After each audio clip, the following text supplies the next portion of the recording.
전국의 사랑하는 교갱협의 동역자 여러분, 반갑습니다. 오랜만입니다. 이번에도 부득이 비대면으로 수련회를 개최할 수밖에 없는 안타까움 속에 있지만 우리가 온라인상으로라도 이렇게 여러분들과 마음을, 의지를, 뜻을 함께하게 돼서 다행이라고 생각을 합니다. 우리 잠시 기도하고 시작하겠습니다. 거룩하신 하나님 아버지, 은혜를 진심으로 감사를 드립니다. 오늘도 주시는 말씀을 통해서 전국에 흩어져 있는 복음의 동역자들이, 교회 갱신을 위해 몸부림치는 사랑하는 주의 종들이 말씀으로 소성함을 얻도록 도우시고 은혜를 입는 시간이 되도록 함께해 주시옵소서. 예수님 이름으로 기도드립니다. 아멘. 반갑습니다. 오늘 여러분들과 나눌 본문은 열왕기상 3장 16절서부터 읽도록 하겠습니다. 열왕기상 3장 16절. 그때에 창기 두 여자가 왕에게 와서 그 앞에 서며 한 여자는 말하되 내 주여, 나와 이 여자가 한 집에서 사는데 내가 그와 함께 집에 있으며 해산하였더니 내가 해산한 지 사흘 만에 이 여자도 해산하고 우리와 함께 있었고 우리 둘 외에는 집에 다른 사람이 없었나이다. 그런데 밤에 저 여자가 그의 아들 위에 누움으로 그의 아들이 죽으니 그가 밤중에 일어나서 이 여종 내가 잠든 사이에 내 아들을 내 곁에서 가져다가 자기 품에 누이고 자기의 죽은 아들을 내 품에 뉘었나이다. 아침에 내가 내 아들을 젖을 먹이려고 일어나 본즉 죽었기로 내가 아침에 자세히 보니 내가 낳은 아들이 아니더이다 하매 다른 여자는 이르되 아니라 산 것은 내 아들이요 죽은 것은 네 아들이라 하고 이 여자는 이르되 아니라 죽은 것이 내 아들이요 산 것이 내 아들이라 하며 왕 앞에서 그와 같이 쟁론하는지라. 아멘. 여기까지만 우선 봉독을 하겠습니다. 제게 허락한 시간이 지금 한 20분 남짓 시간이 됩니다.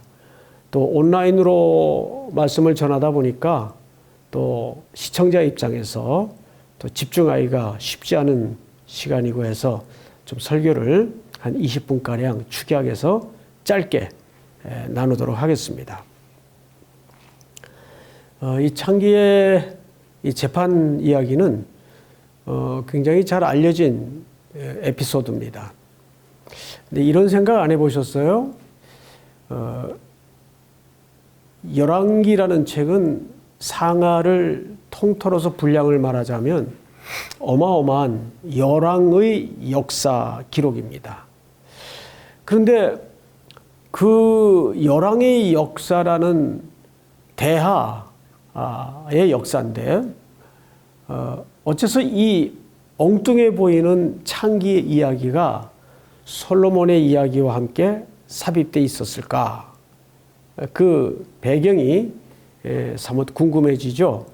그래서 우리는 열왕기의 역사를 솔로몬 왕으로부터 시작하면서 이 에피소드가 곁들여 있다는 그 이유를 좀 진지하게 성경의 흐름을 따라서 살펴보도록 하겠습니다.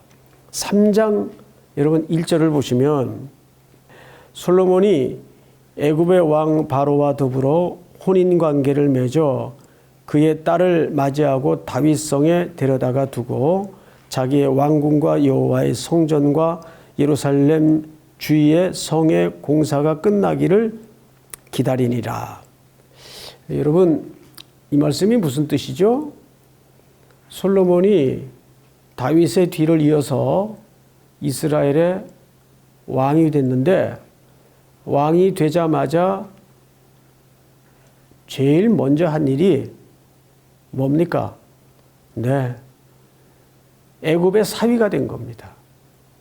바로의 딸을 데려다가 아내를 삼았어요. 그리고 그 아내가 거처할 궁을 짓는데 또 상당한 기간을 걸쳐서 지을 만큼 심혈을 기울이게 됩니다. 무슨 뜻입니까? 고대 결혼은 사실 애정과 사랑이 기초한 결혼이라기보다는 나라와 나라 간의 정략적인 정무적 의미가 기초된 결혼입니다. 그러면 솔로몬이 왕이 되자마자 애굽의 공주를 데려다가 아내를 삼은 그 저변의 이유가 뭘 것 같아요? 그렇습니다. 이거는 하나님께서 가장 싫어하는 이방 여인과의 결혼이면서 동시에 이스라엘이라는 나라는 누가 보호하고 누가 지키도록 되어 있습니까?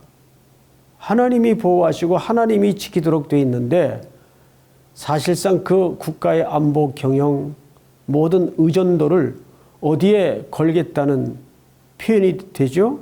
예.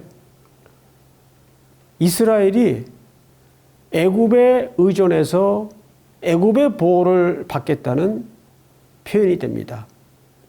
이게 얼마나 부도덕하고 불신앙적인 모습입니까?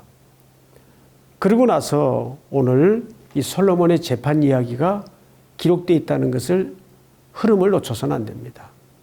우리가 보통 솔로몬의 재판 이야기하면 하나님이 솔로몬에게 지혜를 주셨으니까 그 지혜가 얼마나 대단한 것인가를 드러내기 위한 이야기 장치로 오해를 합니다.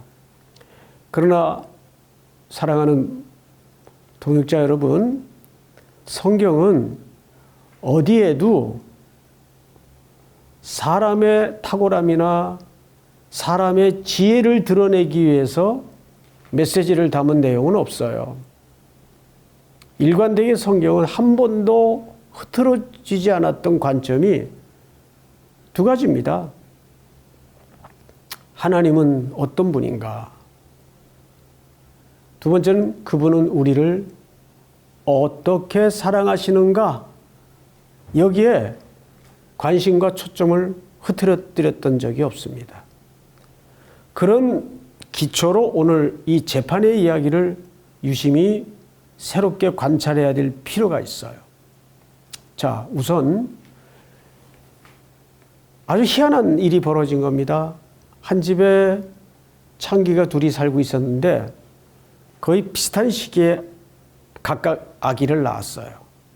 근데 한 여인이 자다가 아기를 덮어서 자기 아기가 죽자 그 옆에 동료 비슷한 시기에 난 아기를 자기 품에 누이고 죽은 자기 아기를 그 여인의 품에 바꿔치기를 한 겁니다. 근데 이 여인은 어느 날 아침에 일어나 보니까 자기 품에 죽은 아기가 누워져 있어요. 너무너무 황당해서 유심히 보니 이거 자기 아기가 아니에요. 그리고 옆에 동료 품에 안긴 아기를 보니까 그게 자기 아기예요. 여러분 피덩이라도 어느 엄마가 자기 아기를 구분 못할 엄마가 있겠습니까? 그럼 불가능한 일이죠. 그럼 당연히 뭐가 일어났겠어요? 시비가 일어납니다. 자, 그런데 그 당시에 무슨 유전자 검사가 있었겠어요? 혈액 검사가 가능했겠어요? 불가능한 거죠. 우기기만 하는 거예요. 네 거다 내 거다. 이것이 거쳐서 이 희한한 사건이 왕에게까지 접수가 된 거예요. 솔로몬이 들어보니 희한해요. 야, 뭐 세상에 이런 일이 다 있나. 이야기를 다 듣고 나서 솔로몬이 부하에게 명령을 합니다. 네 거 내 거 서로 싸울 거 없다. 저 칼 갖고 와라. 똑같이 절반으로 나누어서 네 것도 내 것도 싸우지 말고 놀아가져라. 여러분, 이게 말이 되는 재판입니까? 그런데 여러분, 이때부터 이미 애굽의 모든 문명이 사실 이스라엘을 뒤덮고 있을 때예요.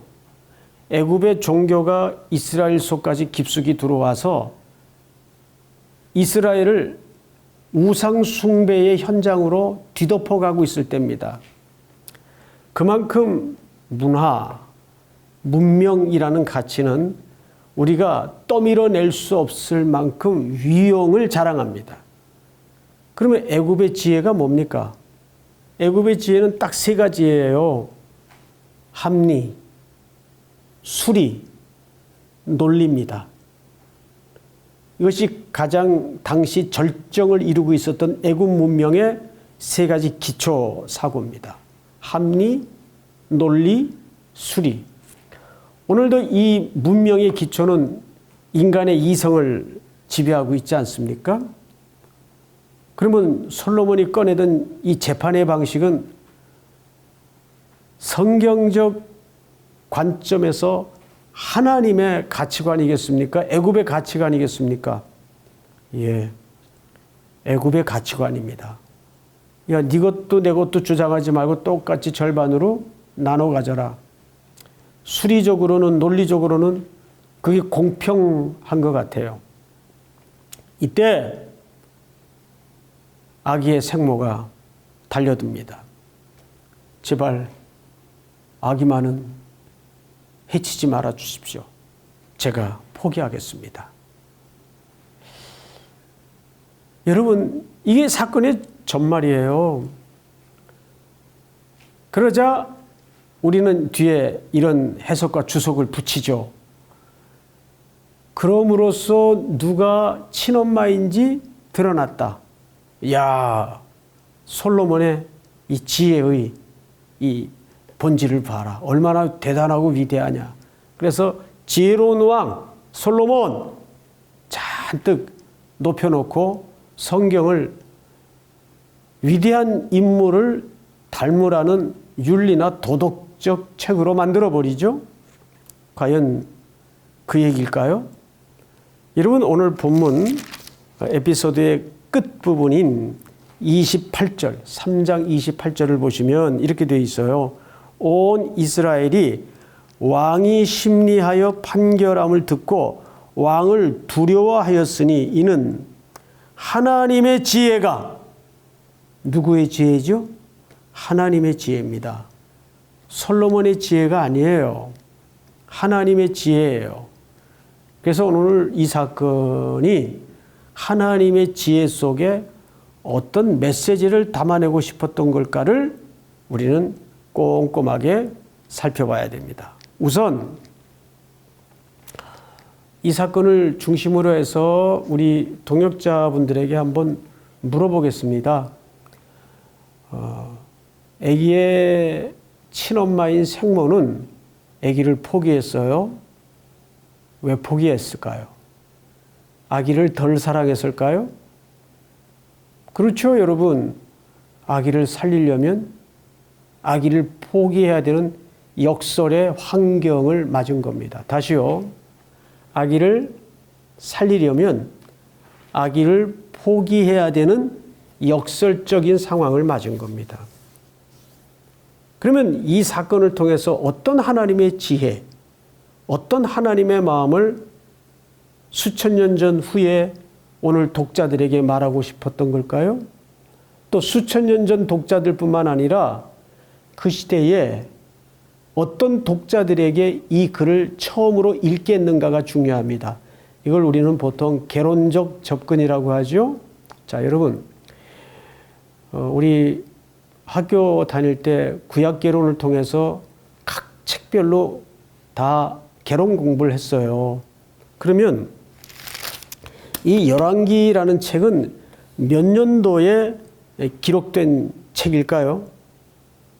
BC 586년도서부터 537년도에 기록된 책입니다. 이 책이, 열왕기라는 책이 누가 썼느냐는 불분명하기 때문에 뭐 에레미야가 썼다는 설도 있고 뭐 다양해서 그거는 규정하여 말씀을 드릴 수 없지만 확실한 것은 BC 86년도서부터 37년 사이에 기록된 책이에요. 그러면 자연스럽게 우리가 눈이 번쩍 떠지는 이해 하나가 들어오죠. 뭡니까? 그때는 이스라엘이 포로 생활을 하고 있을 때예요. 그렇죠, 여러분? 그러면 포로 생활을 하고 있을 때 히브리 노예들에게 이 글을 첫 번째 독자에게 쓴 거라고요. 그러면 그 당시 포로들의 상황이 어떠했는가를 알 필요가 있겠죠. 책을 쓸 때는 그 시대의 어떤 니즈를 따라서 하나님이 말씀을 주신단 말이에요. 자, 하나님이 아수르와 바벨론과 전쟁을 통해서 하나님의 백성들을 다 포로로 먼 이방 땅에 옮겨놨어요. 그리고 그들은 끝모를 떼약볕 아래 노동을 혹독한 시간을 보내고 있는 중입니다. 그런데 이게 언제 끝날지도 몰라요. 등짝에 날아드는 채찍, 과중한 노동, 이때 히브리 노예들이 흔들려요. 희망이 없거든요. 이거 언제 끝나나? 근데 당시 고대 세계의 전쟁은 무력과 무력의 싸움이 아니고 누구와 누구의 전쟁이죠? 신과 신의 전쟁입니다. 그 나라가 섬기는 신과 이스라엘이 섬기는 여호와라는 신과의 싸움이에요. 근데 이스라엘이 졌어요. 그러면 이스라엘 백성들의 입장에서는 당연히 어떻게 이해를 했고 어떻게 생각했을까요? 하나님이 진 거예요. 이방의 신에게 하나님이 진 거예요. 이때 히브리 노예들이 흔들립니다. 포로로 붙들려 가서 끝모를 기약 없는 고통 속에 던져졌을 때 두 가지가 흔들렸어요. 무기력한 하나님. 그 하나님이 전능하시다면서 전능하신데 우리를 이런 고역의 현장으로 역사의 불구덩이로 집어넣어? 그런 하나님이라면 필요 없어. 신앙이 확 흔들린 거예요. 하나님의 그 본의를 읽어내지 못했던 거죠. 그래서 하나님이 한 선지자의 붓을 들게 해서 이 열왕기 상하를 쓰게 되는데, 여러분 열왕기 상하는 무슨 책이죠? 왕들의 타락의 역사예요. 하나님의 말씀대로 국가를 경영하고 순종했어야 될 이스라엘 왕들이 솔로몬을 정점으로, 심지어는 신명기의 왕에게 금했던 세 가지가 누구 때 다 와장창 깨집니까? 솔로몬 때 다 와장창 깨집니다. 은금을 많이 두지 말 것, 여인을 많이 두지 말 것. 여러분, 이 모든 것들이 솔로몬 때 다 깨져요. 그러니까 열왕의 역사는 타락의 역사예요. 나중에는 첩을 300명, 후궁을 700명, 1000여 명의 여인을 곁에 둡니다. 근데 다 이방 나라의 여인들이에요. 그 여인들이 시집 올 때 자기들의 종교를 다 가지고 들어옵니다. 나중엔 하나님을 경배해야 되는 그 성전 안에 그 우상단지들이 들어앉게 되죠. 이걸 고쳐낼 방법이 없어요. 그래서 하나님이 바벨론을, 이스라엘을 시대마다 들어서 몽땅 뽑아갑니다. 포로로. 왜? 그러지 않으면 내 백성들을 살려낼 수 없기 때문에, 고쳐낼 수 없기 때문에. 하나님은 이 백성들을 살리기 위해서 놔버린 거예요. 포기해버린 거예요. 그것이 오늘 이 재판 과정에서 드러난 아기의 친엄마의 아픈 역설의 사랑이에요. 솔로몬의 지혜가 아닙니다. 하나님의 가슴 아픈 지혜. 그래서 이 포로들이 열왕기서를 읽어야 했던 첫 번째 독자입니다. 그러면 여러분, 이 포로들이 이 글을 읽으면서 무슨 생각을 했을까요?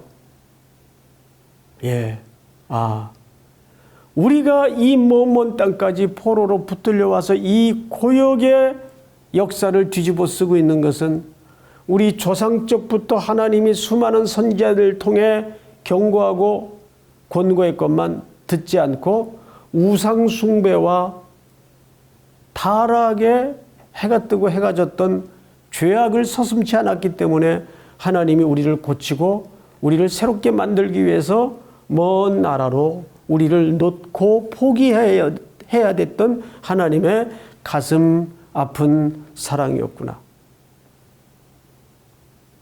그들은 바벨론 강변에 앉아서 수금을 버드나무 가지에 걸어놓고 울어요. 언제 돌아가려나.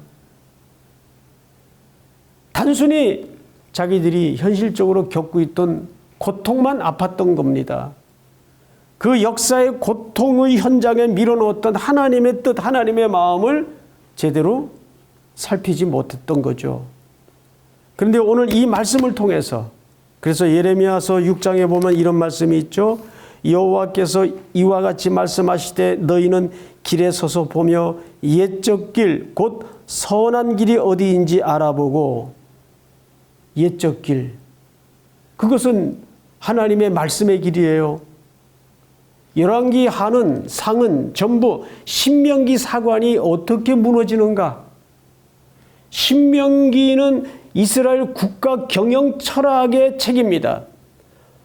이 땅의 교회와 이 땅의 백성들이 어떤 삶의 원리와 철학을 가지고 살아야 되는지를 빼곡히 다시 하나님의 말씀을 재조정하여 담아놓은 책이 신명기 책입니다. 근데 이게 열왕기 기록을 통해서 어떻게 무너지는가를 낱낱이 보여줘요. 이 솔로몬의 재판 이야기는 인간의 지혜를 드러내거나 탁월함을 드러내기 위한 책이 아니라 하나님이 어떻게 우리를 아프게 사랑하셨는가. 그 이야기를 이 속에 담아내고 싶었던 거죠. 여러분, 지난번 우리 목장 기도회를 했었죠. 그리고 전국에 교회 순회를 다니면서 요엘서 2장 17절 말씀을 중심으로 낭실과 제단 사이에 서서 울라 그랬어요. 주제가. 그 낭실과 제단이 어떤 현장인지 압니까? 솔로몬 때부터 우상 숭배하던 현장이 낭실과 제단 사이예요. 그리고 요엘서는 쭉 읽어보시면 알겠지만 여러분 딱히 개개인의 백성들의 죄가 지적되어 있질 않아요. 개개인의 윤리나 도덕적인 우상 숭배에 관한 죄가 지적된 것이 아니라 특별히 지도자들에 대한 회개를 촉구합니다. 즉, 이 요엘서의 낭실과 제단 사이에 서서 울라라는 이 말은 공동체 제의적 회개운동이에요. 최초로. 공동체 제의적 회개운동. 지금은 한국교회가 코로나19라는 위기를 맞았다고 하죠. 누가 위기라고 합니까? 이런 위기가 아니었던 적이 있나요? 시대마다 위기는 있었어요. 저는 이번에 이 팬데믹 상황을 2년 가까이 지금 이게 우리가 겪고 있으면서 지금이야말로 한국교회가 그동안의 과열, 과장, 과잉을 걷어내고 본질에 집착할 수 있는 더 없는 기회다. 저는 그렇게 확신합니다. 종교라는 것은 시간이 흐르면 과잉이 되고 과열이 되고 과장이 됩니다. 거품이 쌓이게 되어 있습니다. 허영이 쌓이게 되어 있습니다.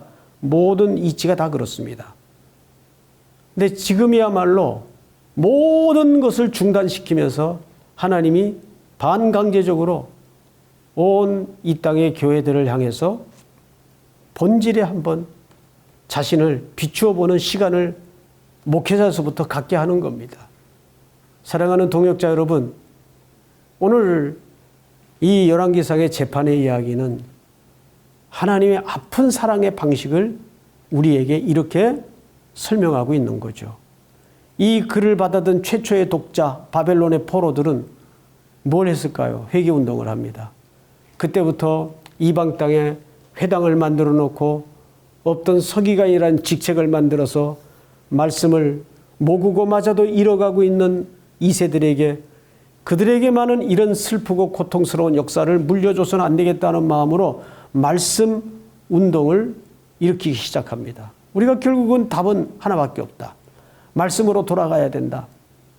옛적 길, 곧 선한 길이 거기에 있음을 다시 한번 우리가 각인해야 된다. 조상들의 죄를 회개하고 그들에게 말씀을 가르치기 시작합니다. 그게 그 유명한 포로기에서부터 있었던 회당 부흥운동이에요.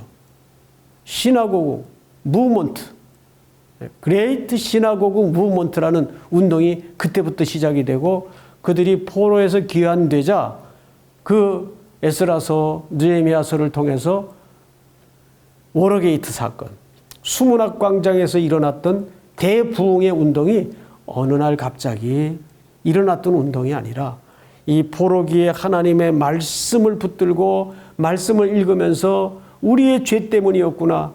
하나님께로 돌아가자. 여호와께로 돌아가자. 이 황폐했던 땅을 고쳐주십시오.